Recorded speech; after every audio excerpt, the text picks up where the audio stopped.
사랑이 많으신 우리 하나님 아버지 은혜를 감사합니다. 오늘 또 좋은 날 허락하여 주셔서 이 시간 또 함께 이 사사들에 대해서 공부할 수 있도록 하신 것을 감사합니다. 하나님, 이 시간 우리에게 지혜를 허락하여 주셔서 하나님께서 어떤 사람을 쓰셨고 또 그 사람을 어떻게 쓰셨는지 우리가 잘 깨달을 수 있도록 도와주시옵소서. 그래야 해서 우리도 주님께 선택을 받고 또 주님께서 맡겨주신 사명을 잘 감당할 수 있는 지혜와 용기와 믿음을 얻을 수 있도록 도와주시옵소서.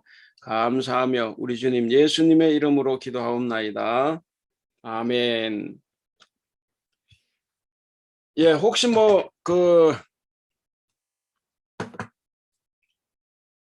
시작하기 전에 혹시 이렇게 나누실 말씀이나 혹시 있으세요? 이게 질문거리나 오늘 그 7쪽 2번 서원하죠. 30절 서원.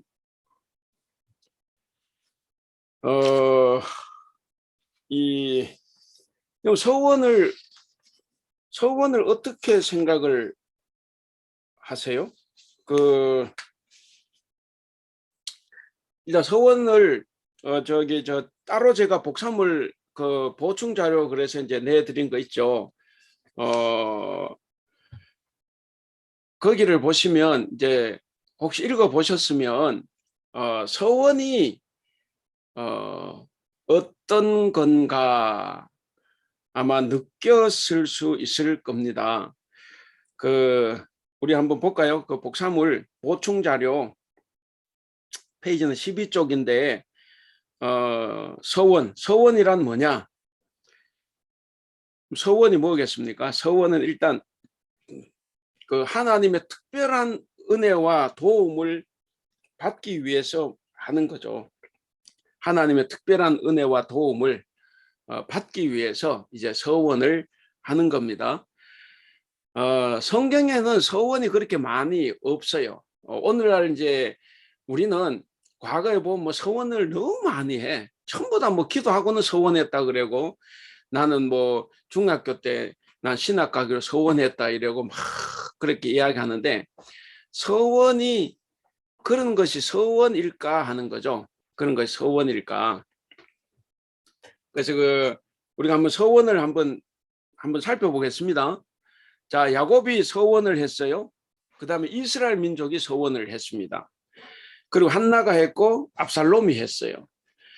그러니까 성경에서 서원이라고 할 수 있는 거는 크게 이렇게 네 가지가 나와요. 네 가지가 나오는데 야곱은 서원을 우리가 한 거 다 알죠. 그 안전 보장이에요. 나로 이곳까지 돌아오게 하시면 무사히 돌아오게 하시면 당신이 내 하나님이 되고 뭐가 되고 그리고 내가 11조를 바치겠습니다. 이렇게 된 거죠. 그러니까 이제 서원의 형태를 갖췄어요. 그런데 사실은 그게 그렇게 하면 안 되는 거라 그랬지 않습니까? 이미 하나님께서 전에 밤에 꿈에 나타나셔가지고 너를 안전하게 돌아오게 하겠다 이렇게 말씀을 하셨기 때문에 어쨌든 서원이 있어요. 그 다음에 이제 민수기 21장 1절에서 3절 우리 한번 찾아볼까요? 성경 민수기 21장 1절에서 3절 한번 찾아보시면 굉장히 중요한 부분입니다. 이 서원이 어떤 거냐 그리고 서원한 사람이 어떻게 해야 되느냐 하는 것이 거기에 잘 나타나 있습니다. 민수기 21장 1절에서 3절 우리 김경희 권사님 한번 읽어주실래요? 민수기 21장 1절에서 3절. 네. 네겝에 거주하는 가나안 사람 곧 아랏의 왕이 이스라엘이 이다림 길로 온다 함을 듣고 이스라엘을 쳐서 그중 몇 사람을 사로잡은지라. 이스라엘이 하나님께 서원하여 이르되 주께서 만일 이 백성을 내 손에 넘기시면 내가 그들의 성읍을 다 멸하리이다. 여호와께서 이스라엘의 목소리를 들으시고 가나안 사람을 그들의 손에 넘기심에 그들과 그들의 성읍을 다 멸하니라. 그러므로 그곳 이름을 호르마라 하였더라. 예, 그 아주 중요한 본문인데 서원을 하기 전에 무슨 일이 있었어요? 보면 적군한테 패했죠. 그러니까 이제 뭔가 전쟁에 질 것 같은 이 불안감이 휩싸였습니다. 그래서 이제 서원을 해요. 서원하는 내용이 아주 우리가 입다의 서원하고 비교를 해보면 확실히 차이가 나죠. 그 이스라엘 어떻게 서원을 했냐면 주께서 만일 이 백성을 내 손에 넘기시면, 그러니까 이기게 하시면 내가 돌아올 때 우리 집에서 제일 먼저 나오는 그를 바치겠다, 이게 아니죠. 넘기시면 내가 그들의 성읍을 완전히 멸하겠습니다, 이렇게 되는 거예요. 이게 이제 올바른 서원이죠. 내가 누구를 죽이겠다가 아니라 넘겨주시면, 그러면 내가 이 성읍을 완전히 멸하겠습니다. 왜? 멸하는 건 하나님의 명령이었어요. 그래서 내가 하나님 뜻을 이루어 드리겠습니다, 이거예요. 자, 그렇게 했고, 그래서 이제 3절에 보면 하나님께서 그 부르짖는 소리를 듣고 이제 넘겨주셨습니다. 그랬을 때 그 사람들이 그걸 완전히 멸했어요. 그래서 호르마, 이건 뭐냐면 완전히 멸망시켰다, 이런 뜻이죠. 호르마라는 것이. 예, 그렇게 됐습니다. 그래서 이스라엘의 서원이 굉장히 중요한 부분이다. 그다음 한나, 사무엘상 1장. 역시 한나도 서원하기 전에 무슨 현상이 있었습니까? 아들이 없어가지고 그 분인나로부터 굉장히 이렇게 스트레스를 많이 받았죠. 굉장히 스트레스를 받은 상황에서 이제 있었습니다. 그다음 압살롬, 그 삼상인데 사무엘하입니다. 제가 잘못 적었습니다. 사무엘하 15장 7절에서 8절. 자, 거기에 보면 압살롬도 서원을 합니다. 압살롬이 서원을 하는데 그 15장 사무엘하 15장 8절을 보면 나를 예루살렘으로 돌아오게 하시면, 얘는 지금 이제 밀려났어요. 아버지한테 미움받아 가지고. 근데 예루살렘으로 나를 돌아오게 하시면, 이제 조건이죠. 조건, 돌아오게 하시면, 그럼 자기가 뭘 하겠다고 하냐면 여호와를 섬기겠습니다, 이렇게 이야기를 합니다. 자, 사무엘하 15장 7절에서 8절. 그러니까 이게 서원의 조건을 다 갖췄죠. 여호와께서 나로 하여금, 아버지 다윗이 저렇게 나를 죽이려 안달을 하지만 내가 예루살렘 돌아오게 하시면, 그러니까 뭐냐면 다윗 왕을 죽이고 자기가 왕이 되면 이제 이런 거죠. 돌아오게 하시면 내가 여호와를 섬기겠다, 이렇게 됐어요. 근데 여기서 중요한 것, 여호와를 섬기겠다는 이거 본심이 아니에요. 본심이 아니고 부왕 다윗을 몰아내기 위한 정치적인 음모입니다. 반역을 일으키기 위해서 하나님께 거짓으로 지금 이렇게 그 서원을 하는 거예요. 그래서 어쨌든 압살롬이 그렇게 거짓으로 서원을 했어요. 그래서 이제 압살롬의 서원은 본심과는 달리 반역을 도모하는 그런 서원이었습니다. 그래서 성경에서 서원했다고 할 때 이렇게 4가지 정도로 이렇게 살펴볼 수가 있습니다. 자, 그럼 여기 보면 그 야곱 서원했던 상황이 어떻습니까? 이제 쫓겨났지 않습니까? 멀리 도망가고 있거든. 고대 그때가 4,000년 전이다, 이렇게 이야기하면 적어도 3,500, 4,000년 전에 이게 시족 부족 사회인데 자기 동네를 떠나면 자기는 죽어요. 그러니까 얼마나 불안합니까, 이 마마보이가. 그런 불안한 상황에서 이제 이런 서원이 났다. 그다음 이스라엘도 아까 본 것처럼 전쟁에서 패해서 뭔가 이게 두려운 상황이 전개될 때 서원을 했어요. 한나도 어떻습니까? 아들이 없어가지고 심한 고통을 받고 있었죠. 그 상황에서 왔습니다. 압살롬도 서원을 할 때 그냥 한 게 아니죠. 자기가 죽을까 봐. 그래서 자기가 아버지를 죽이지 않으면 지가 죽는 거예요.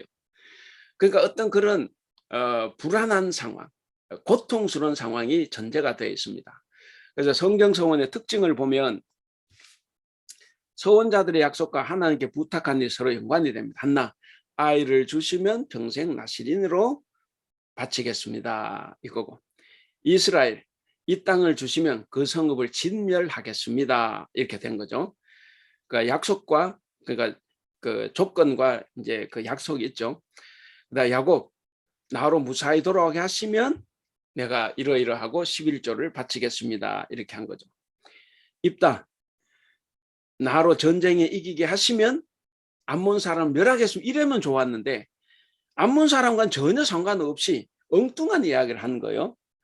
그래서 이제 사실 암몬 입다의 상황은 그렇게 불안한 상황도 아닌데 하여간에 뭐 입다라는 강력한 적군이 있으니까 불안하다고도 볼 수가 있습니다. 자, 어쨌든 성경의 서원 특징은 뭐냐면 약속과 함께 하나님께 부탁하는 일이 서로 연관이 돼. 그런데 입다는 연관이 없었어요. 두 번째, 서원은 약속의 성격을 갖는다. 그렇죠. 조건이 성취가 되면 내가 이것을 하겠습니다. 이런 거니까 이제 약속의 성격을 갖습니다. 그래서 서원은 조건적이다. 만약 뭐뭐 하시면 내가 뭐뭐 하겠다. 그래서 이제 조건절과 귀결절로 이제 연결이 되죠. 우리가 이제 맹세는 그 조건은 달지 않아요. 예를 들어서 남녀간에 혹은 부부간에 싸움을 했는데 이제 남편이 나한테 와서 내가 미안해. 앞으로 잘할게. 이래야 되지. 내가 미안해. 근데 니도 나한테 잘하면 내가 잘해. 이런 판 다 깨지 않습니까? 그러니까 맹세는 그런 그 조건을 달지 않아요. 그러니까 맹세가 훨씬 더 위험하고 엄중한 거예요. 네 번째, 서원은 무엇을 하나님께 바칩니다. 한나는 사무엘, 이스라엘은 전리품, 야곱은 11조, 입다는 딸이었어요. 5번이 중요합니다. 서원은 고통 속에서 행하는 거예요. 그러니까 그럼 우리가 잘 생각해 보세요. 여기 계시는 분들도 혹시 서원했을지 몰라. 과거에 서원 안 했던 사람이 없어요. 옛날에는 막 찬양 집회가 굉장히 유행했지 않습니까? 막 찬양 집회 가면 막 뭐 수천 명 모이고 하는데 거기서 갑자기 앞에서 인도한 사람이 해외 선교사로 나갈 사람 손 들으세요. 그래 막 전부 다 손 들고 나오세요. 막 뛰쳐나간다고. 그리고 막 서원을 해요. 그 서원을 해놓고 이제 시간이 가니까 못 지키지 않습니까? 그건 서원 자체가 아니에요. 뭐 나는 뭐 기도하다가 난 목사 되기로 서원, 그 서원이 아니에요. 서원은 성경에 나오는 서원은 여러 가지 특징인데 특별히 고통 속에서 행하는 거예요. 고통 속에서. 그런 것을 우리가 이제 볼 수가 있고. 여기는 제가 적진 않았지만 서원은 취소할 수가 있겠습니까? 없겠습니까? 서원은 취소할 수 있어요. 맹세는 반드시 지켜야 돼요. 왜? 맹세를 했으니까. 근데 서원은 예를 들어 민수기 30장에 가면 그 이제 서원 취소에 관한 구절이 나오기도 합니다. 어쨌든 서원은 취소가 가능하다. 그런 것이고. 자, 그래서 여기까지 이게 이제 서원입니다. 예, 서원. 그 외에도 우리가 이제 서원에 대해서는 뭐 저는 간단하게 말씀을 드렸지만 서원은 사실 할 말이 많아요. 여러분 이 서원이라는 것은 그 우리가 미신적인 사고방식으로 하면 안 돼요. 예를 들면 내가 이것을 하면 하나님께서 반드시 이걸 들어주실 거다라는 것 이런 생각하면 안 됩니다. 여러분 서원을 했을 때 하나님은 꼭 들어주셔야 됩니까? 아니죠. 하나님 꼭 들어주실 필요가 없어요. 내가 서원한다고 해서 하나님께서 들어주시지 않아요. 그 서원이 합당하고 하나님께 들어주시고 싶으면 들어주시지만 하나님 반드시 들어주시는 건 아닙니다.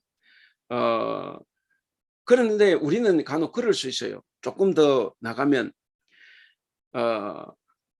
내가 살아가면 하나님 뜻을 잘 모르겠어요. 그래서 하나님의 뜻을 한번 분별해 보기 위해서 서원을 사용하는 거죠.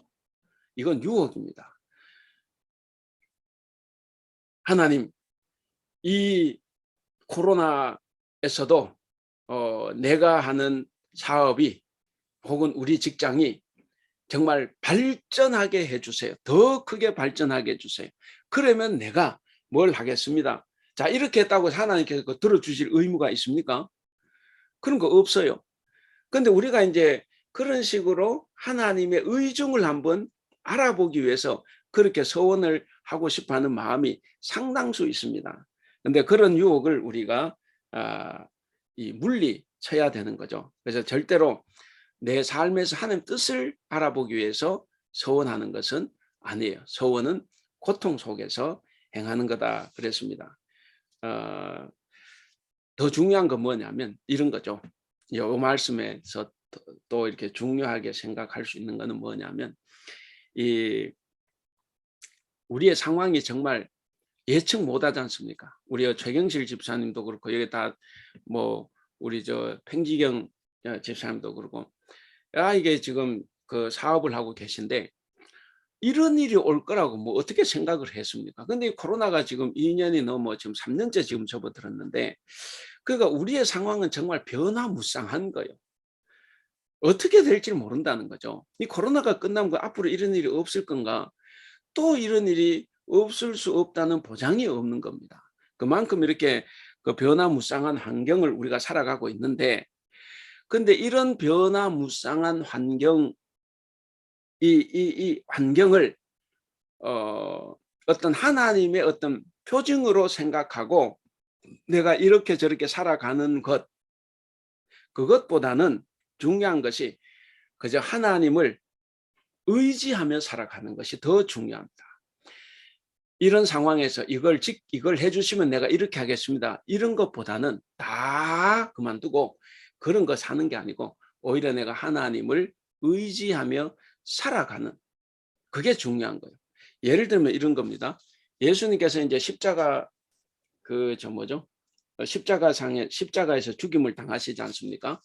그 죽임을 당하시는데 겟세마네 동산에서 기도했잖아요. 겟세마네 동산에 기도하실 때 예수님께서 이렇게 소원하실 수도 있죠. 아버지, 내가 이 십자가의 죽음을 면하게 해 주시면 내가 하나님의 뜻대로 아버지의 뜻대로 전 세계를 복음화 시키겠습니다. 이렇게 소원할 수도 있어요. 우리는 그럴 때 소원할 가능성이 많아요. 그 예수님 소원 안 했죠. 예수님은 소원하신 게 아니라 하나님의 뜻을 받아들이고 그 뜻을 의지하고 나간 거예요.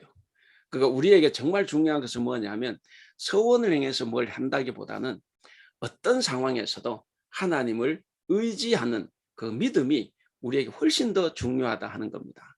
이제 그런 것을 우리가 이 성경을 통해서 이렇게 서원을 보면 알 수가 있습니다. 그럼 서원한다고 해서 내가 새 사람 되는 게 아니에요. 내가 서원한다고 해서 죄를 짓고 있는 내 자신이 죄가 멈추어지지 않습니다. 물론 서원을 했기 때문에 내가 의지적으로 한두 달은 그렇게 할 수도 있을지 몰라요. 근데 서원했다고 해서 뭐든 자동적으로 이루어지는 건 아니에요. 그렇기 때문에 우리가 서원에 신중해야 됩니다. 예를 들면 이런 거죠. 하나만 더 예를 들면 하나님 나를 이번에 장로로 세워주시면 절대로 술, 담배 하지 않겠습니다. 이제 소원이죠. 소원했어요. 나로 장로가 되게 하시면 절대로 술, 담배 하지 않겠습니다. 자, 그렇게 했다고 해서 술, 담배가 어떻게 끊어집니까? 물론 끊어질 수도 있어요. 끊어질 수도 있지만 이게 뭐가 위험하냐면 내가 장로가 안 됐어요. 그럼 어떻게 그럼 나 술, 담배 계속 해도 되네? 장로가 되면 내가 술, 담배 끊다고 하나님께 그렇게 소원까지 했는데 나로 장로 되게 하지 않았으니까 그럼 나 술, 담배 계속 해도 되네? 그렇게 생각을 하고자 하는 유혹이 우리 속에 암암리에 들어있다는 겁니다. 그래서 우리가 그 서원이라는 것이 항상 좋은 건 아니에요. 오히려 그 서원은 우리가 지킬 수 없는 것은 절대로 서원하면 안 됩니다. 이거 들어주시면 내가 저거 하겠다. 이런 거는 원래 서원을 성경으로 봤을 때 그 서원이 아니에요.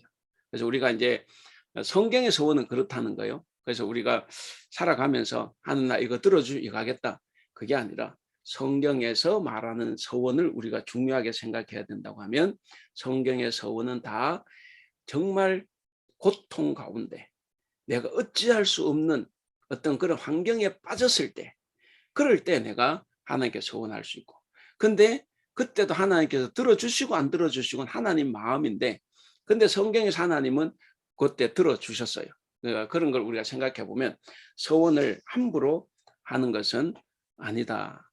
예, 그래서 절대 서원 그 자체가 뭐 우리를 새 사람 만드는 것은 아닙니다. 그렇기 때문에 서원을 통해서 내가 뭐 새 사람이 된다거나 이런 건 하면 안 돼요. 그거 중요한 게 아니라 내가 하나님의 말씀대로 살겠습니다. 어떤 환경 가운데서도 내가 하나님을 의지하면서 살겠습니다. 라고 하는 게 중요하죠. 예, 그래서 그 서원 이제 뭐 일단 여기에서 마무리하면서 드리고 싶은 말씀은 이런 거예요. 서원은 그 고통을 당할 때 그때 하는 거예요. 고통을 당할 때 정말 절박한 상황에서 하나님이 들어주시지 않으면 정말 영원히 멸망당할 수밖에 없는 그런 상황. 이거는 내 힘으로는 어쩔 수 없이 당할 수밖에 없는 고통, 한나처럼. 이제 그럴 때 그런 상황에서 서원을 하는 거다 하는 것을 우리가 꼭 기억을 해야 됩니다. 그리고 그런 상황에서 서원을 했더라도 하나님이 자동적으로 들어주시지 않습니다. 들어주고 안 들어주고는 하나님의 마음이에요. 근데 정말 그런 상황에 산다고 하면 우리 하나님은 사랑이시기 때문에 전 들어주신다고 믿어요. 그러나 우리가 하나님의 자유를 생각해 보면 안 들어주실 수도 있다. 예. 그래서 우리가 서원보다 더 중요한 것은 내가 하나님을 그럼에도 불구하고 의지하며 살겠다 하는 것이 훨씬 더 중요하다 하는 거죠. 예, 그래서 우리가 꼭 기억을 하면 좋겠습니다. 서원, 하나님 뜻에 내 자신을 맡긴다. 그리고 하나님께 맡기고 나는 하나님의 말씀에 순종해서 의지하며 살겠다 하는 것이 훨씬 더 중요하다 이런 생각을 해 봅니다. 예,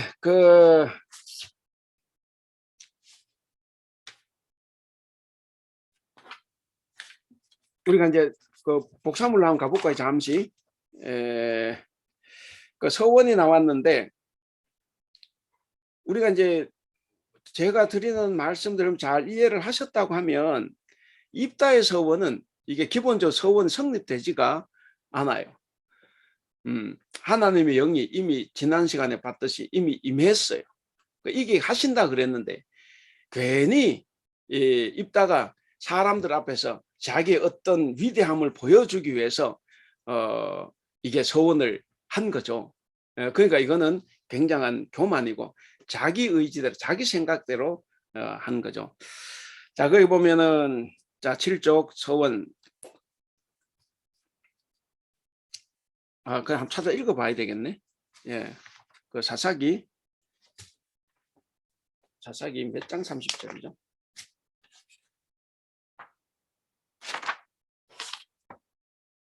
사사기 11장. 네, 앞에 나오네. 사사기 11장 30절 앞에 보면 6쪽의 그 성경 말씀. 그가 여호와께 서원하여 이르되 주께서 과연 암몬 자손을 내게 넘겨 주시면 그랬지 않습니까?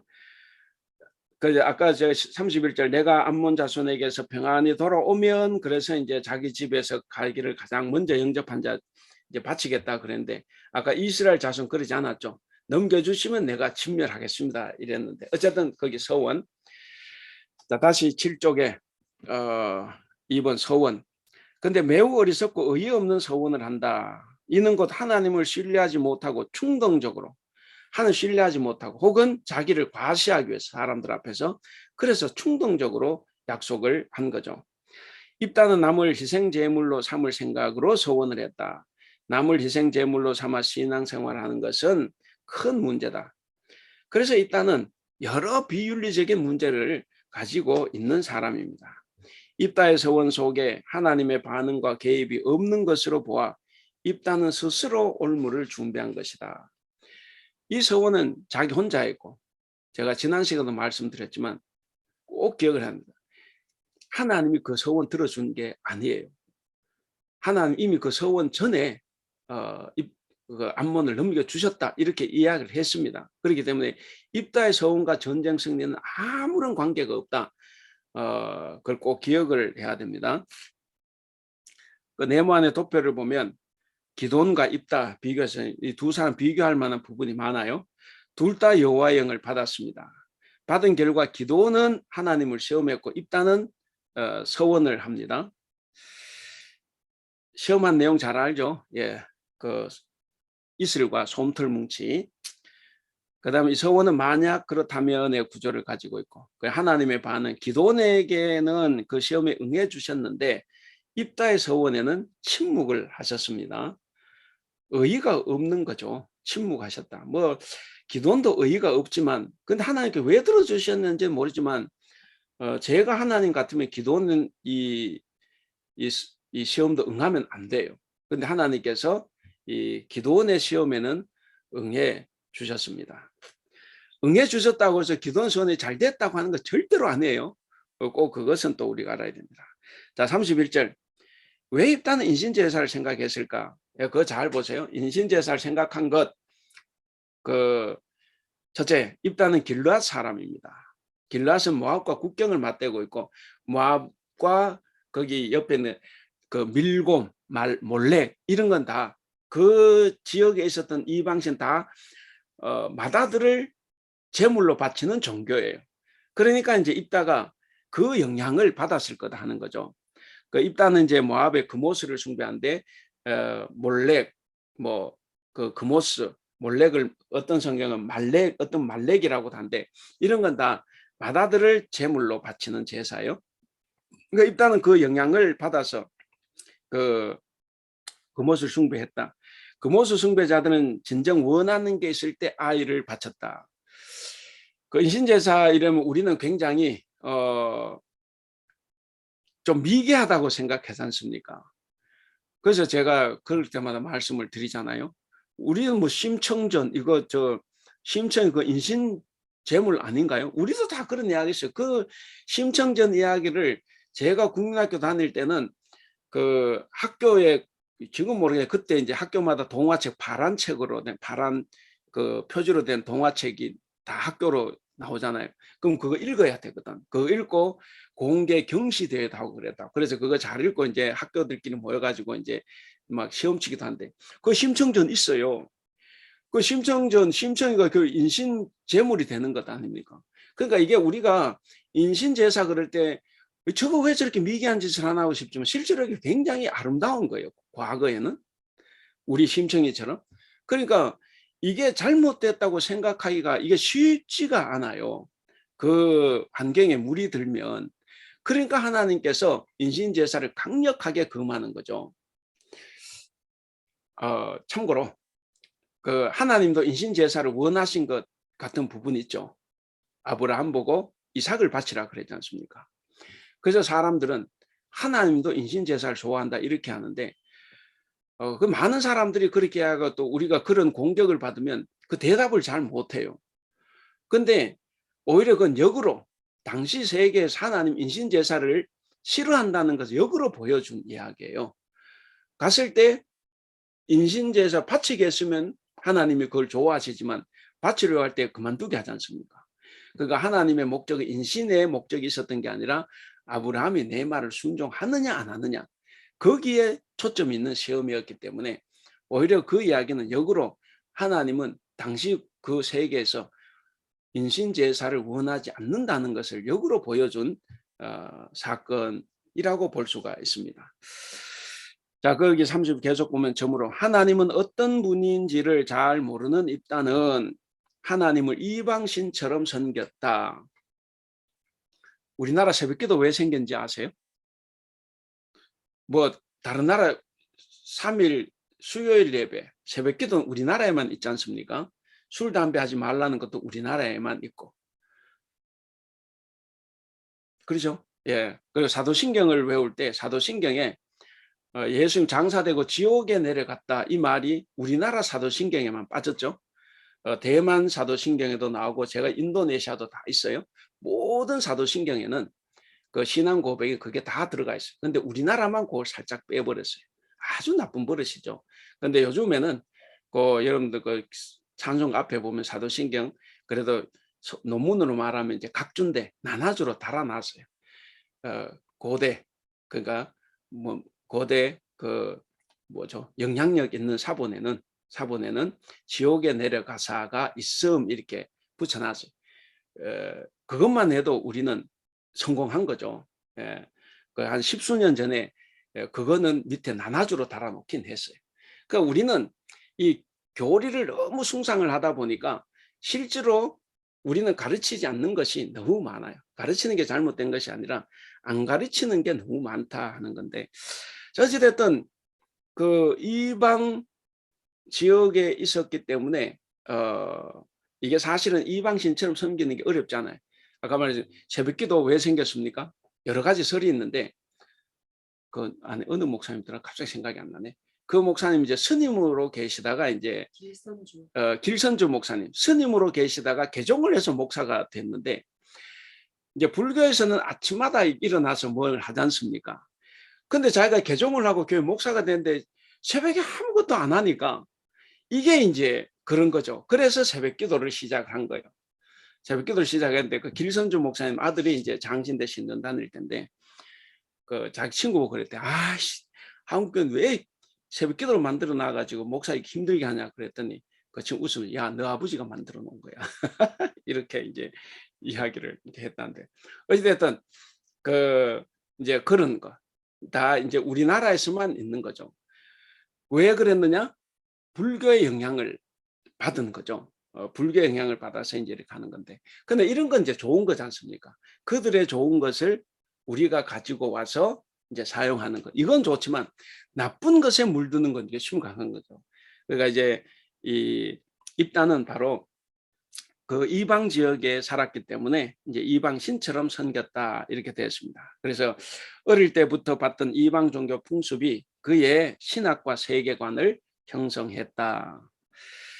자, 입다 이야기, 여러분 중요한 이야기 중에 하나가 뭐냐면, 여러분 성경책 가지고 계시면 11장 32절에서 33절 한번 찾아보실래요? 11장 32절에서 33절.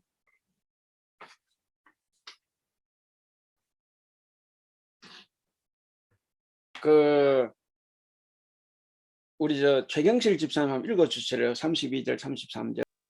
이에 입다가 암몬 자손에게 이르러 그들과 싸우더니 여호와께서 그들을 그의 손에 넘겨주시매 아로엘에서부터 민닐에 이르기까지 20성읍을 치고 또 아벨 그라밈까지 매우 크게 부찌르니 이에 암몬 자손이 이스라엘 자손 앞에 항복하였더라. 예. 자, 거기 보면 입다가 이제 암몬과 싸워요. 근데 여호와께서 그들을 그의 손에 넘겨주셨다 그랬죠. 어떻게? 이게 우리가 오해를 하는데 이제 입다가 서운했기 때문에 그렇다, 이거 아니죠. 이거 아니에요. 예, 제가 왜 자꾸 이 말씀을 자꾸 강조를 하냐면, 이게 자칫 살면 우리 신은 굉장히 병들 수가 있어요. 하나님 마치 인신제사를 좋아하신 것처럼.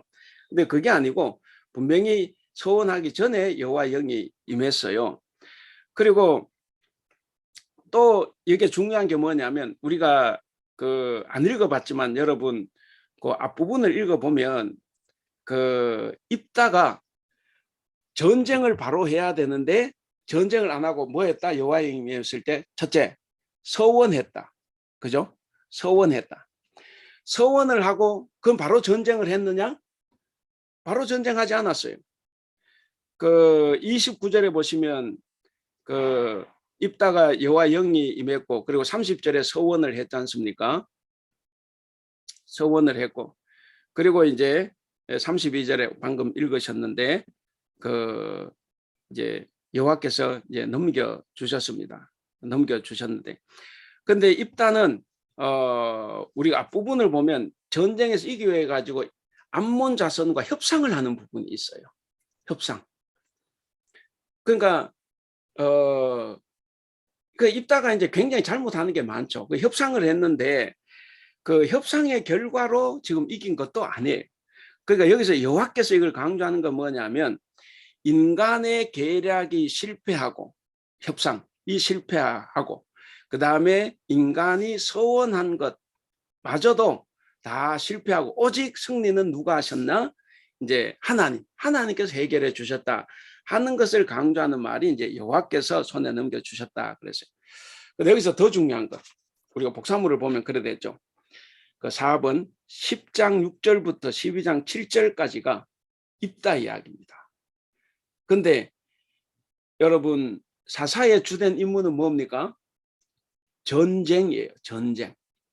근데 입다에게 10장 6절부터 12장 7절까지 긴 장에서 전쟁했다는 것은 방금 읽은 그 두 절밖에는 없어요. 32절과 33절. 그러니까 앞에 저거 뭐죠? 암몬과 협상하는 장면, 그리고 이후에 또 딸을 바치는 장면, 이런 쓸데없는 이야기들이 너무 많이 들어가 있는 거예요. 근데 그런 것은 원래 하나님의 영이 임했다는 것을 믿고 전쟁을 했으면 다 필요 없고 나가서 싸우고 이걸로 끝날 수 있는 거죠. 32절과 33절. 근데 엉뚱한 짓을 했기 때문에 돌고 돌아서 이제 입다야가 진행이 된다 하는 것을 우리가 이제 볼 수가 있습니다. 자, 4번에 계속 2번 보시면 전쟁에 관한, 전쟁 승리에 관한 이야기가 단 2절에 불과한 이유는 무엇일까? 입다의 영웅적인 삶이나 용맹, 어떻게 이스라엘을 구원했는가에 대한 관심이 아니라, 그거 중요합니다. 이렇게 부족하고 형편없는 사람을 쓰신 하나님을 알리기 위해서다. 그러니까 우리가 이제 이것을 읽을 때 이렇게 형편없는 사람도 하나님께서 쓰셨다는 거예요. 왜 쓰셨습니까? 입다를 위해서 쓴 게 아니에요.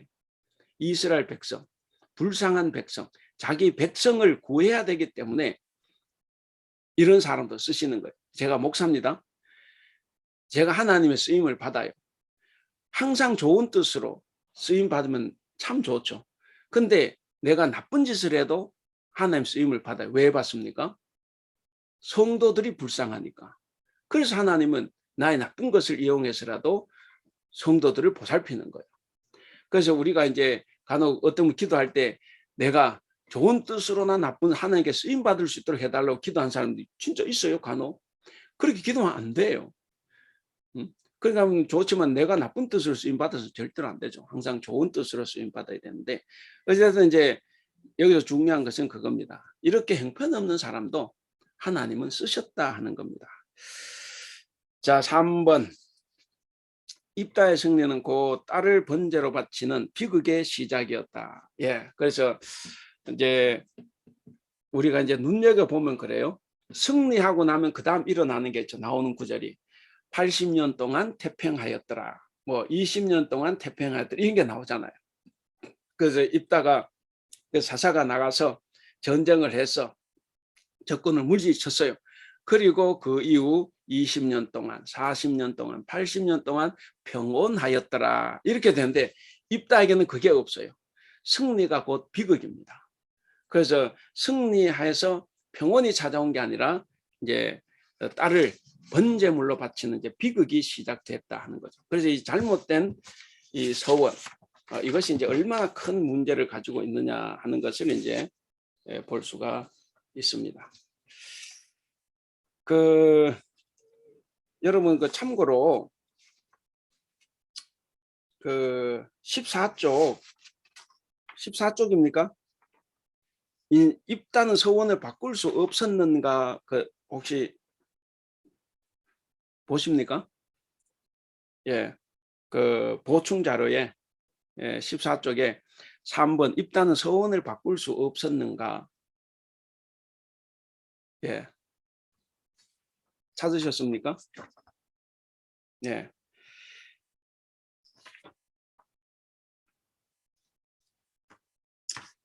그거 보기 전에 일단 13쪽부터 볼까요? 13쪽 인신제사 13쪽 두 번째 인신제사 13쪽입니다. 입다는 서원을 행하죠. 입다는 무남동녀 외딸을 보고 이제 통곡하는데 어찌됐든 행합니다. 그 밑에 줄쳐놓은 부분 있죠. 과연 이것이 진정한 신앙의 모습이라고 할 수 있는가? 어떻게 생각하세요? 과거에 이런 걸 잘 모를 때는 많은 목사님들이 설교할 때나 이거를 굉장히 칭찬을 합니다. 그래서 딸마저도 자기가 서원했기 때문에 바쳤다. 그래서 전쟁에 이겼다. 그래서 복 받았다. 이제 이렇게 이야기들을 하는 거죠. 근데 그 이야기가 안 맞는다는 건 이제 아시겠죠? 이거는 맞지 않아요. 하나님이 그런 하나님이 아니십니다. 그래서 이게 과연 진정한 신앙의 모습으로 할 수 있는가? 두 번째, 하나님께서 인신 제물을 요구하시는가? 만약 요구하신다고 하면 이게 굉장히 윤리적인 문제에 부닥칩니다. 제가 늘 하나님은 윤리적인 신이다. 가장 윤리적인 신이고 그 계명 자체가 윤리적인 계명. 이 10계명 보세요. 그 다 윤리적인 개념입니다. 부모를 공경하라, 살인하지 말라, 가난하지 말라, 도둑질하지 말라, 이웃의 물건 탐내지 말라. 다 윤리적인 거예요. 자, 그런데 이제 하나님 윤리 문제가 이제 대두되는 겁니다. 1번, 방갈 1번. 하나님 윤리적 당위성을 위한 해석. 혹시 여러분들 이 이야기 들었어요? 번제물로 바쳤는데 진짜로 번제물로 바친 것이 아니라 성전에서 일하는 여인이 됐다 이거죠. 그것이 여인은 원래 결혼해서 아이를 낳는 것, 이것이 이제 여인의 삶의 의미라고 하면 여자로 죽는다 그랬잖아요. 그래서 이제 성전에서 일하는 여인이 되었다. 그리고 그 딸 대신에 동물이 번제로 바쳐졌다. 이제 이런 이야기들을 합니다. 왜? 하나님의 윤리 문제가 부닥치니까 여인을 제물로 바쳤다 그러면, 그리고 하나님 그걸 받으셨다고 하면 그렇지 않습니까? 뭐 같이 있으면 여러분들 이야기 좀 들어보고 막 이렇게 하고 싶은데, 왜냐 이걸 우리가 이제 생각을 바꿔야 되고, 실제로 혹시 여러분들 가운데서도 이런 설교를 듣거나 또 방송을 듣거나 했을 수 있기 때문에 제가 이제 그러는 거예요. 많은 사람들이 그렇게 이야기를 해요. 실제로 죽은 것이 아니라 여자로 죽는 것을 이제 슬퍼해야 된다고 한 이야기가 있기 때문에, 그래서 이제 결혼하지 못하고 성전에서 일하는 여인이 되었다. 이제 이런 식으로 이제 해석을 합니다. 이거 어떻게 생각하세요? 우리나라 사람 특히 성경 문자대로 믿어야 된다고 하면서 꼭 이럴 때가 되면 이상하게 자꾸 다른 해석을 자꾸 내놔요. 동물 바쳤다는 이야기도 없고 그 성전에서 일한 여자가 됐다는 말도 없어요. 그러면 죽은 겁니다. 죽었는데 그럼 이제 하는 윤리 문제가 부닥치죠. 관로 2번. 그러나 입다는 그의 딸을 번제물로 바쳤다. 그 1번을 우리 저 팽지경 집사님 계시면 1번 동그라미 1번 한번 읽어 주실래요? 그렇다고 해서 하나님의 윤리성이 문제가 되지 않는다. 성경 본문은 입다의 맹세와 그 맹세의 실천에 대한 하나님의 개입이나 반응을 전혀 보여주지 않기 때문이다. 예, 계속. 입다의 맹세와 그 실천은 하나님과 무관한 개인의 이기적인 행동에 불과하다. 입다는 자신의 이기적 목적을 위해 하나님을 기계적으로 조정하려고 했을 뿐 아니라 인간의 생명까지도 담보로 행하는 이방적 행위를 감행했다. 예, 하나님 분명히 영님에서 전쟁 이기게 해주시겠다고 했는데 그걸 못 믿은 거예요. 그걸 불신한 거죠. 그래서 이제 자기가 그 서원을 단행을 한 거예요. 그 이거는 이제 믿음이 아니라 불신앙적으로 했고. 그럼 여러분 어떻게 생각하세요? 많은 사람들이 여기서 또 질문을 합니다. 뭔 질문을 하겠습니까? 이런 질문이에요. 그러면 서원하지 말라고 했어야지 하나님께서. 아니면 번제물로 바칠 때 바치지 말라고 했어야지 왜 놔뒀냐 하는 거죠. 왜 선악과 만들어 놨냐 우리가 자꾸 지금도 따지지 않습니까? 남자들은 더더욱 왜 그때 여자를 만들어 가지고 죄를 짓겠냐 이렇게 그 성경에 다 이미 다 해결한 문제를 우리는 계속 이제 걸고 넘어지지 않습니까? 여러분 어떻게 생각하세요?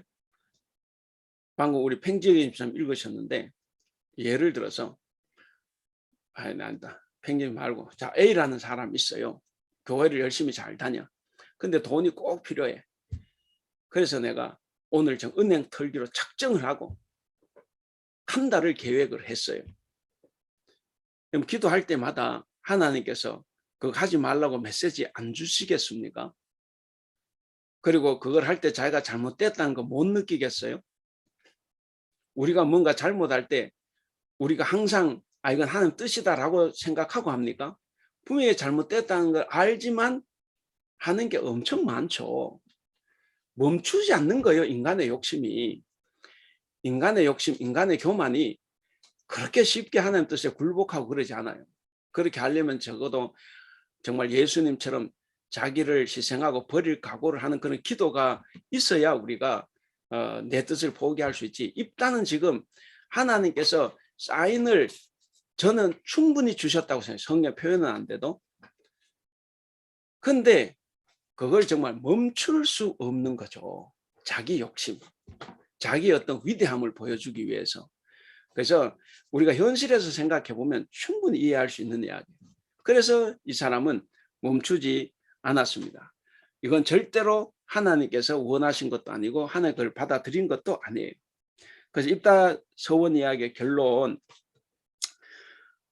반주미 집사님, 권사님 계시면 그 입다 이야기의 결론 한번 읽어주실래요? 자신의 이기적 욕망을 채우기 위해 하나님을 이용하려는 샤머니즘적 행위를 감행하는 자들에게 경고한다. 단지 자신의 목적만을 이루기 위한 무분별한 서원과 약속은 자신과 타인에게도 큰 아픔과 비극을 초래할 수 있음을 경고한다. 우리의 신념이 곧 하나님의 뜻이라는 사고는 위험천만하다. 예, 신앙인은 정말 이거 조심해야 됩니다. 내가 하고 있는 것이 하나님 뜻이다 이거죠. 그 한국 교회는, 우리 한국 개신교회는 왜 싸움을 전부 다 이것 때문에 싸움이에요. 자기가 마치 하나님의 대리자인 것처럼 나섭니다. 근데 하나님은 항상 평화를 위해서 일하라고 하죠. 근데 그거는 전혀 무시하고 그냥 내 생각이 곧 하나님의 생각이에요. 여기서 벗어나지를 못합니다. 자, 그리고 14쪽으로 가보시면, 자, 서원은 바꿀 수 없었는가? 바꿀 수 있어요. 하나님도 당신의 생각을 얼마나 바꾸십니까? 여러분 사사기 읽어보세요. 사사기 읽어보시면 거기도 해놨는데 10장 11절 16절 하나님은 이제 내가 다시는 이스라엘을 구원하지 않겠다 이야기합니다. 우리 10장 11절에서 16절 한번 볼까요?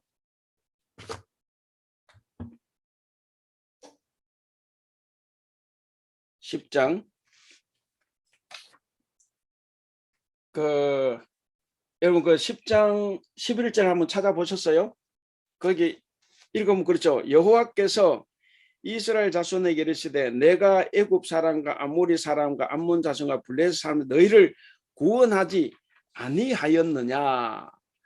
12절 또 12절 끝에 그들의 손에서 구원하였거늘 13절 이렇게 구원하고 구원했는데도 13절 너희가 나를 버리고 다른 신들을 섬기니 그러므로 내가 다시는 너희를 구원하지 아니하리라. 그랬지 않습니까? 다시는 내가 너희를 구원하지 아니하리라. 여기서 왜 하나님께 이런 말씀을 하시냐면 요 이스라엘 사람들이 습관적으로 회개를 해요. 습관적으로 회개를 하는 것에 대해서 하나님께 거절하시는 겁니다. 계속 그랬잖아요. 하나님 구해주세요. 섬기게 해줘. 그래 구해주면 또 딴짓하고 또 딴짓하고. 그러니까 하나님께서 이런 습관적인 이런 그 회개와 이런 행동에 대해서 엄중하게 경고를 하시는 거죠. 그러니까 여기서 이 말씀 뭐냐면, 잘 들어보세요. 이 말씀 뭐냐면 내가 더 이상 너희에게 이용당하지 않는다 이거예요. 내가 더 이상은 너희에게 이용당하지 않는다. 내가 그동안 너희가 습관적으로 하는 기도임에도 불구하고 내가 들어줬지만 이제는 내가 도저히 못 들어주겠다는 거예요. 그런데 어떻습니까? 그 16절에 자기 가운데서 이방신들을 제하여버리고 여호와를 섬김에 여호와께서 공고로 말미암아 마음에 근심하니라. 그리고 17절 18절 이게 나오는데 결국 암몬 자손을 구해줍니다. 그러니까 이제 어떻습니까? 하나님도 이 사사기를 읽어보면 여러분 한번 눈여겨 한번 보세요. 사사기 읽어보시면 하나님은 중간중간에 내가 다시는 너를 구원하지 않겠다 이 말씀을 정말 되풀이하세요. 그런데도 결국 구원해 줍니다. 그러니까 이제 다시 이제 14쪽으로 돌아가면 하나님도 그렇게 마음을 바꿔요. 하나님도 마음을 바꾸지 않습니까? 근데 왜 인간이 그걸 못 바꿔요? 적어도 내 딸을 내가 죽일 정도가 됐으면 차라리 내가 죽더라도 딸은 살려야 될 것 아니에요. 그렇게 하면 하나님께서 뭐라고 하시겠어요? 근데 버젓이 지가 딸을 죽이는 거죠. 그러니까 이거는 잘못된 신앙의 행태입니다. 그래서 2번 보시면 하나님은 율법을 파기하시면서까지 백성을 살리셨습니다. 그 이제 예로 이제 몇 가지가 나왔고, 그래서 4번에 보시면 입다는 토라 율법에 대해서 대단히 무지했어요. 여러분, 우리도 이 성경 말씀에 대해서 무지하면 우리는 정말 하나님 뜻을 따른다고 하는데 자꾸 하나님 뜻과 어긋나게 갈 수 있어요. 나는 안 그렇다 이렇게 생각을 하시지 말고, 아, 나도 그럴 수 있다. 성경은 항상 우리에게 그걸 가르치는 거예요. 나도 그럴 수 있다. 제가 전에도 한 말씀을 이반선 드리지 않았지만, 그 성경에서 겸손이 뭐냐면 겸손하다. 성경에서 말하는 겸손은 내가 지금까지 믿어온 것이, 혹은 우리 교회가, 우리 공동체가 지금까지 믿어온 것이 정말로 그런가 라고 생각하는 거예요. 그것이 겸손입니다. 그래야 늘 우리 자신을 돌아볼 수 있고 우리가 공동체적으로 믿어오는 것을 돌아볼 수가 있어요. 그랬을 때 아, 이게 잘못됐다 생각하면 바로 바꿀 수가 있어요. 그래서 겸손은 뭐냐? 겸손은 내가 지금까지 그동안 믿어온 것이 정말 옳은 것이었나, 이걸 늘 생각하는 겁니다.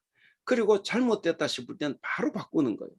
그것이 이제 성경에서 말하는 겸손입니다. 그래야 우리가 하나님을 온전히 의지하죠. 나 자신을 버리고. 그게 겸손인데, 우리가 이제 그렇지 못하다 하는 것은 우리가 사실 겸손하지 못하는 게 되기 때문에 우리가 늘 우리 자신을 한번 돌아보면 좋겠다 하는 생각을 해봅니다. 자, 그래서 4번 토라의 무자다. 1번 잘못된 서원은 무효다. 2번 죽을 수밖에 없는 인간에게 은혜로 구원을 베푸신 하나님의 자비로운 품성을 전혀 모르고 있다. 그렇죠. 생명을 살리고 구원하시는 분 하나인데 설마 딸을 죽이는데 그거 안 죽이겠다고 하면 하나님께서 그걸 벌하시겠습니까? 물론 입다는 개인적으로 벌 받을 수는 있어요.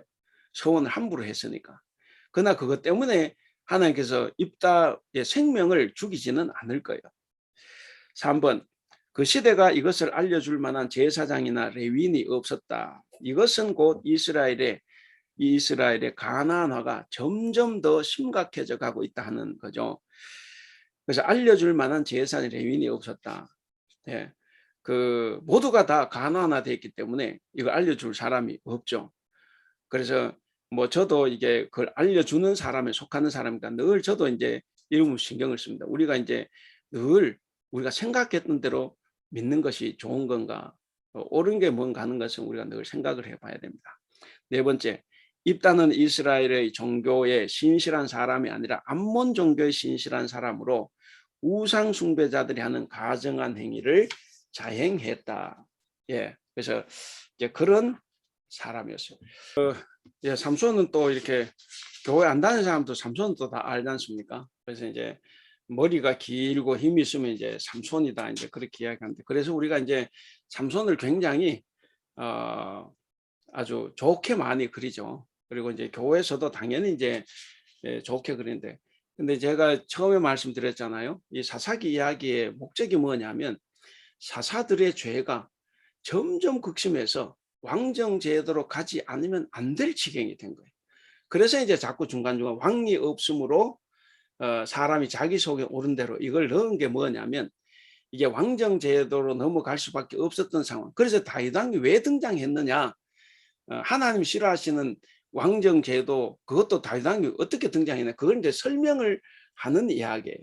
그렇기 때문에 가면 갈수록 이 사사들이 하나님과 점점 거리가 멀어지는 것을 말해주고 있습니다. 우리가 이제 그걸 이제 전체적인 맥락을 이제 알고 읽으면 아, 그게 그렇구나 아는데, 그렇지 않으면 그냥 우리는 막 그 글자만 읽기 때문에 그냥 글자 속에서 물리쳤다고 와 그러지만, 물리친 것도 하나님의 원수를 이기려고 하는 것하고 내 원수를 처단하는 것하고 이 말 자체가 달라요.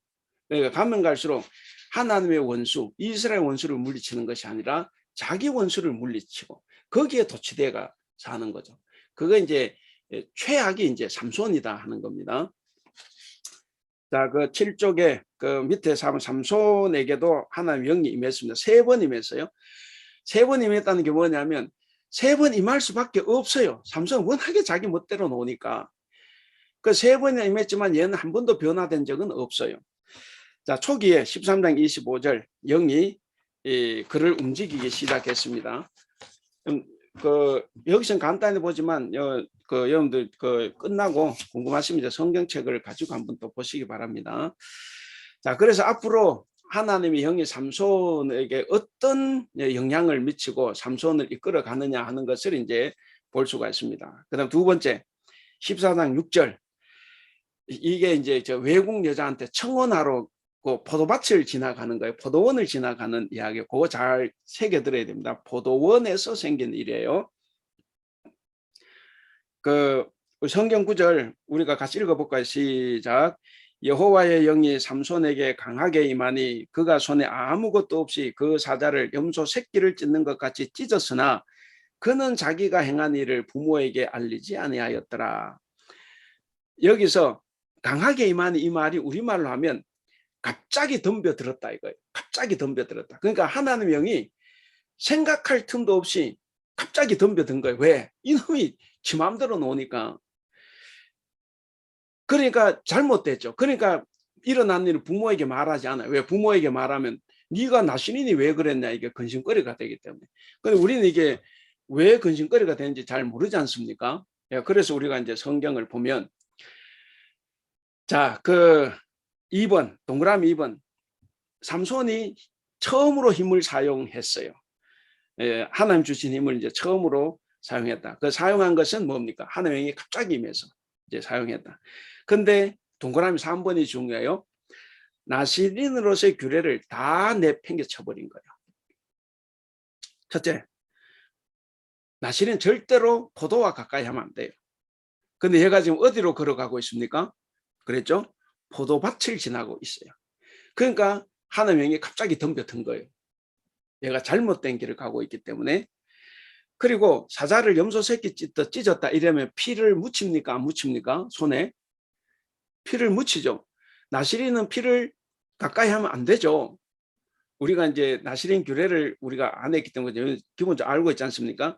그러니까 안 되고 또 죽은 시체를 죽은 시체와 가까이 하면 안 돼요.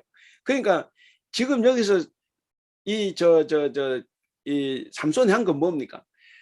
간단한 내용이지만 나시린의 규례 하나님께서 알려준 게 헌신짝처럼 완전히 내팽겨 쳐버린 거예요. 그러니까 이게 정상적인 사람이 아니다 하는 거죠. 그래서 이제 부모에게 말 못하는 거죠. 부모에게 말하면 이제 나시린이 하면 안 될 짓을 다 했기 때문에 그래서 말을 안 하는 겁니다. 그 성경 구절도 나오는데 그 성경 구절도 같이 한번 읽어볼까요? 8절에서 그 9절까지 시작. 그 사자의 죽음을 본즉 사자의 몸에 벌떼와 꿀이 있는지라 손으로 그 꿀을 떠서 걸어가며 먹고 그의 부모에게 이르러 그들에게 그것을 들여서 먹게 하였으나 그 꿀을 사자의 몸에서 떠왔다고는 알리지 않았다. 왜 알리지 않아요? 시신에서 떠왔으니까. 이거는 하면 안 되거든. 네, 그래서 나시린 시체를 만지면 안 되고 그러니까 부모에게 말할 수가 없는 거예요. 그러니까 이 삼손에게서는 나시린의 정체성이 하나도 드러나지 않는다는 거죠. 그 다음 세 번째로 마지막으로 이제 그 여호와 영이 임하죠. 여호와 영이 임하는데 이제 수수께끼를 낸 거 다 알잖아요. 수수께끼를 못 푸는데 지가 이제 드릴하게 꼬시킴을 받아가지고 답을 다 알려줬잖아요. 그래서 쟤들이 이제 맞추니까 성질이 났죠. 그래서 화풀이 하는 거예요. 우리 그 성경 구절 같이 읽어보겠습니다. 시작. 여호와의 영이 삼손에게 갑자기 임하심에 삼손이 아스글론에서에 내려가서 그곳 사람 30명을 쳐 죽이고 노략하여 수수께끼 푼 자들에게 옷을 주고 심히 노하여 그의 아버지의 집으로 올라갔고. 자, 여기서 갑자기 임했다 이 말은 강압적으로 강하게 임했다 이런 건데 이것도 웃기죠. 분명히 블레셋 사람을 죽인 것은 하나님의 뜻이에요. 하나님이 블레셋을 이기라고 삼손을 세웠지 않습니까? 근데 얘는 이제 하나님 뜻을 성취하기 위해서 블레셋 사람을 죽인 거예요? 그거 아니죠. 그거 아니고 화풀이로 죽이는 거예요. 자기를 성질나게 해서. 그래서 자기의 그 성질 때문에 이제 죽이는 겁니다. 그래서 거기 줄쳐놓은 부분 있죠. 개인적으로 응징하는 형태예요. 삼손은 절대로 하나님 뜻이나 이스라엘의 뜻이 아닙니다. 자, 그래서 교훈. 삼손은 자기 능력을 과신하다 보니 나시린 규례를 하찮게 여겼다. 그는 포도원을 지나갔고 사자의 시체에 있는 꿀을 떠먹었고 이를 부모에게도 주었으며 결혼 잔치를 배설하는 7일 동안 포도주를 마셨다. 그 성경에 나오죠. 7일 동안 술 엄청 퍼마셔야 되지 않습니까? 나시린 그렇게 하면 안 되거든. 근데 대놓고 이 하나님 뜻을 거역하는 거죠. 그래서 우리는 이것을 통해서 삼손이 어떤 사람인지를 짐작할 수가 있다 그랬습니다. 그 레이 전투 여호와영이 임한데 그 낙이 특별히 이제 천명을 죽입니다. 같이 한번 읽어보겠습니다. 삼손이 레이의 이름에 블레셋 사람들이 그에게로 마주 나가며 소리 지를 때 여호와의 영이 삼손에게 갑자기 임하심에 그의 팔 위에 밧줄이 불탄 삼과 같이 그의 결박되었던 손에서 떨어진지라. 여러분 어떻게 그 하나님이 너무 바쁘죠. 계속 갑자기 갑자기. 왜냐하면 이게 이제 그런 그 소위 문학적인 표현으로 보면 그런 거지 않습니까? 이게 뭐 생각지도 못한 일을 지멋대로 벌이니까 그 하나님이 갑자기 막을 수밖에 없어요. 막 갑자기. 그래서 삼손에게는 계속 갑자기 임하는 거예요. 1번 그 승리의 노래 부른다. 우리 같이 한번 읽어볼까요? 시작. 나귀의 턱뼈로 한 더미 두 더미를 쌓았으며 나귀의 턱뼈로 내가 천명을 죽였도다. 예. 누가 천명을 죽였어요? 내가. 근데 자기가 이겼어요? 아니죠. 그 위에 그랬잖아요. 하나님 영이 갑자기 임했어요. 그래서 이긴 거예요. 근데 삼손은 하나님께서 자기에게 이기게 하신다는 사실을 전혀 모르는 거죠. 하나님이 자기 삶에 개입한다는 것을 전혀 모르고 있어요. 거기 이제 셋째 줄 그랬죠. 하나님이 자기 삶에 개입된 사실 알지 못한다. 삼손은 천명의 시체를 보고도 구원자로서의 소명을 깨닫기보다는 자기 승리에 도취돼서 그냥 내가 이겼다라고 하면서 하나님을 전혀 찬양하지 않는다는 거죠. 그리고 이름도 자기의 이름을 드러내기 위해서 동그라미 입은 라맛 레히다 그렇게 이제 이야기를 합니다. 그 아까 이스라엘 사람 호르마 그래서 하나님께서 완전히 멸망시켜 주셨다라는 이름을 호르마로 지었어요. 그런데 삼손은 그게 아니죠. 그리고 이제 중요한 겁니다. 그 삼손의 첫 번째 기도. 삼손은 2번 기도를 해요. 자, 첫 번째 기도 우리 한번 읽어볼까요? 시작. 삼손이 심히 목이 말라 여호와께 부르짖으되 주께서 종의 손을 통하여 이 큰 구원을 베푸셨사오나 내가 이제 목말라 죽어서 할례 받지 못한 자들의 손에 떨어지겠나이다. 이게 첫 번째 기도입니다. 처음으로 한 기도예요. 내가 이제 저 이방인들에게 죽임을 당하게 됐다 이런 거죠. 그래서 처음으로 행한 기도가 뭡니까? 이스라엘의 구원을 위한 기도가 아니에요. 이스라엘 구원을 위한 기도가 아니라 그저 개인적인 사정으로 기도하는 겁니다. 국가의 위기 상황에서는 절대로 기도하지 않아요. 그러나 개인의 갈망이 있을 때 무언가 마실 것을 원하게 되었을 때 목마르다고 기도하는 거죠. 이게 국가의 지도자라는 사람이 지금 하고 있는 거예요. 자, 2번째 기도가 이제 마지막 기도인데 신경이 한번 읽어볼까요? 시작. 삼손이 여호와께 부르짖어 이르되 주 여호와여 구하옵나니 나를 생각하옵소서. 하나님이여 구하옵나니 이번만 나를 강하게 하사 나의 두 눈을 뺀 블레셋 사람에게 원수를 단번에 갚게 하옵소서. 뭡니까? 하나님의 원수를 갚고자 하는 게 아니죠. 나를 생각해달라. 적어도 국가의 지도자 다른 그 앞에 사사들은 그래도 그 말을 하지 않습니까? 이스라엘을 위해서 하나님의 대적자인 여러분 그 다윗이 뭐라고 기도해요? 골리앗 앞에 갔을 때 골리앗이 나의 적이라고 이야기합니까? 만군의 여호와의 이름을 뭐죠? 그거 하는 멸시하고 무시하고 하는 저 놈들을 처단해 달라고 하지 않습니까? 그게 정상적인 기도죠. 다윗은 군인도 아니야. 그럼에도 불구하고 여호와를 이 무시하고 그 업신여기는 저들을 이기게 해달라 그렇게 기도하는 거죠. 근데 얘는 국가의 지도자인데 그 기도가 아니에요. 그냥 나를 생각해 달라는 거죠.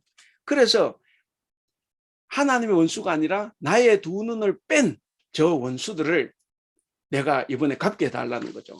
그러니까 이게 얼마나 이게 하나님께서 주신 사명, 이 사사로서의 정체성, 나신인으로서의 아무것도 없는 거예요. 그래서 마지막 사사가 최악을 달리고 있는 겁니다. 자, 그 10절에 보시면 그래서 오늘 문제와 해결 한번 넘어가시면 그건 한번 그 시간이 다 됐기 때문에 꼭 제가 한번 읽어보시고 그 다만 그 위에서 하나, 둘, 셋, 네 번째 줄 그 보시면 백성의 가나안화가 특별히 비극적인 것은 하나님께서 택하신 백성이 유일하게 명령받은 사항이 바로 절대로 가나안 사람처럼 되지 말라라고 하는 것인데 점점 가나안 사람처럼 됐다는 거죠. 이것이 이제 비극적이다 하는 것을 이제 이야기합니다. 그래서 사사기는 전체적으로 가나안화가 점점 심해졌다 하는 것을 이야기합니다. 그래서 그 세 번째 단락에도 그랬죠. 점진적인 가나안화라는 주제는 6명의 대사사들의 타락을 통해서 확실히 이제 드러났다 하는 거죠. 그다음 11쪽으로 가시면 이스라엘의 점진적인 가나안화는 또한 백성의 내부 관계에서도 분명히 드러납니다. 예, 그 부분도 기돈, 아비멜렉, 입다, 삼손 한번 꼭 읽어보시기를 바랍니다. 특히 삼손 이야기를 한번 보겠습니다. 삼손을 보시면 삼손 이야기는 거기 있죠. 우리 김경희 권사님 한번 읽어주실래요? 삼손 이야기. 삼손 이야기는 백성 내부에서 관계의 발전 과정 중 나타난 왜곡을 보여준다. 어느 시점에서 유대 지파 중 일부가 외관상의 평화를 유지하기 위해 자기들의 구원자를 적들에게 기꺼이 넘기는 일이 발생한다. 이스라엘 지도자들이 이스라엘 백성과 맞서 싸우고 백성을 학살했던 기드온과 입다의 경우와는 달리 여기서 현재의 상태를 유지하기 위해 자기들의 지도자를 적들에게 넘겨 희생시키려 하는 자들은 다름 아닌 이스라엘 백성이었다. 예, 이게 이제 굉장히 심각한 거죠. 외부 내부도 보통 문제가 아니에요. 그 기돈과 입다는 자기 백성과 싸웠지 않습니까? 이 사사로 세워놨더니 외적과 싸우는 것이 아니라 자기 동족과 싸우고. 그런데 삼손에 와서 최악이죠. 이 백성들이 자기의 지도자들을 이방에게 넘겨주는 거죠. 이게 이제 이 가나안화가 뭐 더 이상 어떻게 될 수 없을 만큼 이제 확산이 돼서 이제 사사 시대가 사실상 이제 막을 내릴 수밖에 없고 그래서 왕정으로 갈 수밖에 없었다 하는 그 이야기를 지금 하고 있습니다. 그래서 한번 읽어보시고 자 그러면 이제 우리가 이제 처음에 하나님은 그 어떤 사람을 쓰시나 그랬지 않습니까? 그 하나님 쓰신 사람 다 정상적인가 그랬는데 그 제가 그냥 요약을 했습니다. 온니엘은 정상이라 그랬지 않습니까? 온니엘은 정상이에요. 그런데 에훗은 장애입니다. 그가 이제 왼손잡이 사사라 성경에 이야기돼 그 원문으로는 오른손의 장애를 가진 사사예요. 그 오른손에 장애가 있으니까 이제 왼손잡이죠. 그러니까 여러분 고대 세계의 장애인은 저주받은 사람이죠. 근데 이 사람이 쓰임 받는 거예요. 그러니까 비장애인의 세상에서 하나님은 장애인을 쓰셨다 하는 거죠. 그 다음에 드보라 남자 세상이지 않습니까? 남자의 세상 거기에서 여자가 부름을 받는 거예요. 실제로 이 드보라는 싸움하지 않아요. 드보라 밑에 있던 바락이라는 장군이 있죠. 남자 장군. 그가 이제 사실은 사사 역할을 해요. 사사 역할을 하는데 어쨌든 드보라는 남자의 세상에서 여자로서 쓰임을 받아요. 그러니까 당시 세상에서는 다 이게 비정상이라는 거죠. 기드온 믿음의 세계에서 의심하는 자 특별히 권력의 욕심이 얼마나 많은지 몰라요. 여러분 사실 읽으면 여러분 그 시간이 없어서 못 보지만 다음에 시간 되면 보겠습니다. 그 백성들이 왕이 되어달라고 했을 때 정말 유명한 고백하지 않습니까? 나는 왕이 되고 싶은 마음이 없다 하면서 다 거절해. 근데 지는 왕처럼 살아요. 완전히 왕처럼 살아요. 그래서 그걸 본 지 아들 아비멜렉이 형제 70명을 주고 왕이 되지 않습니까? 그러니까 이 그런 사람, 권력욕이 엄청나게 많고 그것 때문에 하나님께도 계속 시험을 하죠. 자기가 구원할 수 있는, 그러니까 자기가 영웅이 돼야 되지 하나님 영웅이 되는 걸 싫어하는 거죠. 그래서 그런 믿음의 세계에서 의심이 많은 자. 그다음 입다는 적자, 정실 부인에게서 난 사람만이 출세할 수 있는데 이 사람 뭡니까? 서자족. 그것도 엄마가 창녀라 그랬지 않습니까? 그러니까 그래서 쫓겨났지 않습니까? 그러니까 적자의 세계에서 서자가 사사가 된 거죠. 삼손. 우리는 뭐 머리가 길다 그래서 뭐 멋있다고 하지만 현실적으로 굉장히 지저분할 수도 있어요. 뭐 매력 포인트도 되겠지만 지저분할 수도 있고. 그러나 또 이 사람은 자기 나라 여인도 아니고 3번이나 외국 여자만 좋아했잖아요. 그러니까 호색한 사람. 그러니까 이 정상적이지 못해요. 그러니까 이렇게 하나님께서 사사 쓰신 사사들을 보면 다 어떤 세계에서 다 비정상적인 사람들이다 하는 거죠. 그래서 이제 하나님 쓰신 이것만 봤을 때 우리에게 희망이, 저에게 희망이 있는 거예요. 하나님께서 항상 온니엘 같은 사람만 쓰시면 이게 참 그렇죠. 그 하나님 쓰신 사람은 다 부족해요. 아브라함 노인이지 않습니까? 노인을 불러 쓰셨어요. 그 손자 야곱은 또 어떻습니까? 그러니까 하나님이 쓰셨던 사람들은 다 이런 사람. 바울은 그렇게 교회 다닌 사람들을 이렇게 죽였던 사람. 뭔가 부족한 사람을 쓰셨다. 그래서 이걸 통해서 이제 사실 이 결과는 오늘 결론은 이건데 이제 사사기를 공부하기 위해서 이제 많이 설명을 했지만 이 하나님이 쓰시는 사람은 항상 우리가 볼 때 저건 아니지 하는 사람을 쓰신다는 거예요.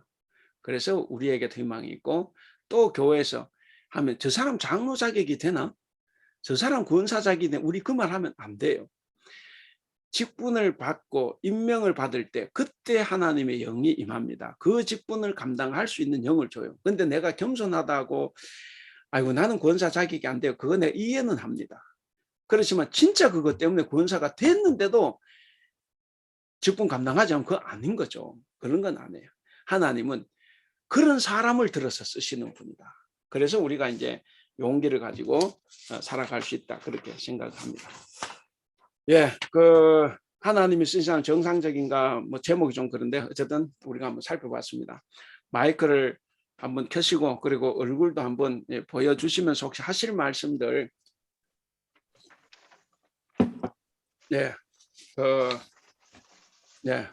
누구부터라도 이렇게 한 분씩 한번 어이구 근데 왜 사람이 이렇게 없지? 어떻게 저는 제가 우리 김경희 권사님한테 먼저 물은 오늘 팽지경 집사님.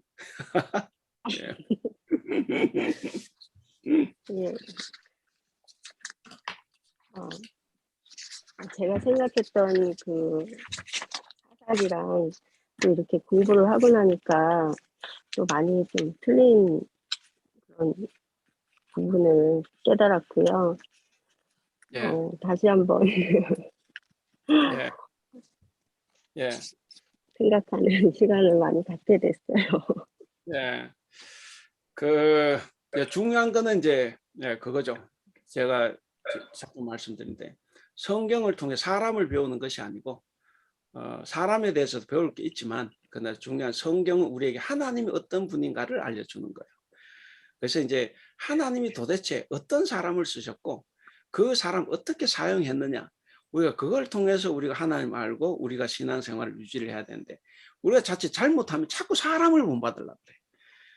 그래서 교회에서도 사울이 좋다 이러면 막 사람들이 막 왜 사울 왕이 좋다고 이야기하냐 그러고 다윗이 잘못됐다 그러면 왜 잘못됐다 이야기하냐 그래요. 제가 전에 말씀드렸죠. 사울이 제사 지냈다고 벌 받았지 않습니까? 근데 다윗도 제사 지냈어요. 그 두 번째로 그 법궤를 옮길 때 그 보면 나오죠. 법궤를 옮길 때 다윗이 걸음을 뜰 때마다 자기가 제사를 직접 지냅니다. 그런데도 버젓이 살아요. 그러니까 우리가 이제 그 다음에 설명할 때 설명을 하고, 우리가 그냥 그런 걸 모르고 무조건 제사 지내기 때문에 그렇다고 하면 혹시 안 믿는 사람들이 야 다윗도 제사 지내는데 왜 걔 안 죽었어? 이렇게 하면 뭔 말을 하시는 거예요. 우리가 이제 중요한 하나님이 어떤 분인가를 알면 우리가 이해할 수가 있어요. 아, 하나님은 이런 분이구나. 그래서 우리도 하나님 성품을 닮아서 살아가야 되겠구나, 이런 거죠. 이제 그것만 잘 기억을 해주시면 혹시 이제 들으실 때 굉장히 다르다 싶어도 또 우리가 느낄 부분이 있다 생각을 합니다. 예, 우리 최경실 집사님, 예, 늘 이렇게 멋진 환경을 보여주셔서 감사합니다. 혹시 뭐 하실 말씀 있어요? 마이크 켜셨나? 예, 잘 모르겠네. 예, 그리고 우리 여기 그다음 우리 아이고, 예, 반주미 권사님 마침 켜시네. 감사합니다. 제가 제일 감사한 말씀입니다. 예. 감사합니다. 예. 우리 김경희 권사님. 수고 많으셨습니다. 예. 그건 원래 반주미 권사님도 한꺼번에 해야 되는 의사인데, 예, 서로 나누어서 이렇게 사이좋게 해주셨습니다. 예, 네, 어쨌든 수고하셨습니다. 그리고 사사기, 제가 다시 한번 말씀드립니다. 사사기의 목적은, 예, 죄가 급상승하고 선이 급전직하는 이제 그런 거다. 그렇게 생각해 보시면, 예, 사사 이야기를 충분히 이해할 수 있고, 그럼에도 불구하고 하나님이 그 사사 시대를 운영해 보시고자 얼마나 많은 노력했는가를 알 수 있어요. 하나님께서 원하신 제도는 사사 제도입니다. 요즘 말로 가장 민주적인 제도예요. 근데 그게 4,000년, 3,500년 전 이 민주적인 제도가 먹히질 않았어요. 그래서 다시 비민주적인 왕정 제도로 들어간 거죠. 그게 들어갔던 게 왜 들어갔느냐? 인간이 그 하나님 뜻을 따르지를 못한 거예요. 그래서 오늘 우리도 그럴 수 있습니다. 그럴 수 있는데 어쨌든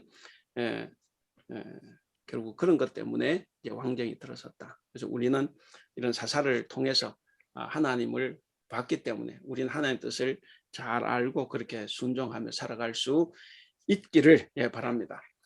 예, 기도하겠습니다. 마치겠습니다. 기도하겠습니다.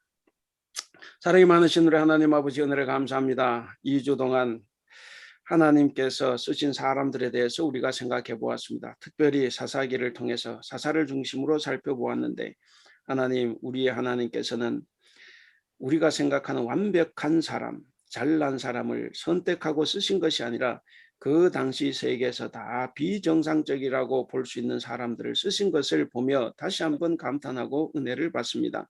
하나님, 우리도 부족하고 연약하고 보잘것없고 사회에서 내놓을 것이 없을지라도 주님께서는 그런 우리를 사용하신다는 것을 다시 한번 깨닫고 겸손하게 순종하여서 하나님 뜻을 이루어가는 우리 모두가 될 수 있도록 주님 도와주시옵소서.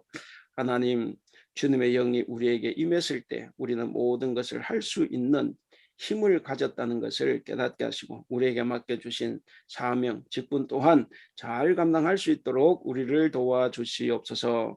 감사하며 우리 주님 예수님의 이름으로 기도하옵나이다. 아멘. 네. 감사합니다. 감사합니다. 수고하셨습니다. 네.